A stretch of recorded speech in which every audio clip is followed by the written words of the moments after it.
ఇది జీలకర్ర బెల్లం. ఇవి రెండు వేరు చేయలేనంతగా కలిసిపోతాయి.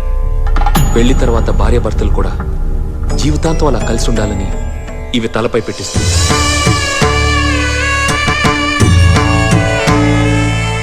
ఇది మంగళసూత్రం.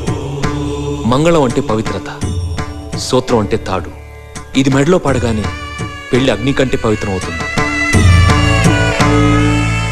పుట్టింటికెళ్తే అత్తారింటిని, అత్తారింటికెళ్తే పుట్టింటిని మర్చిపోకూడదనే 2 బొట్లున్న తాళ్ళని మెడలో కట్టిస్తారు.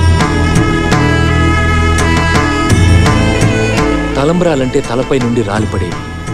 ఆ ఇంట్లో సిరి సంపదలు కూడా అలా వచ్చి పడాలనే తలంబ్రాలు పోయిస్తారు. 7 అడుగుల్లో ప్రతి అడుగుకి ఒక అర్థం ఉంది. ఒకరి వెంట ఒకరు 7 అడుగులు నడిచి 6వ ప్రాణంగా 5వ తనాన్ని మూటగట్టుకొని 4 దిక్కుల సాక్షిగా 3 ముళ్ల బంధంతో 2 జీవితాలు ఒకటయ్యేదే పెళ్ళంటే.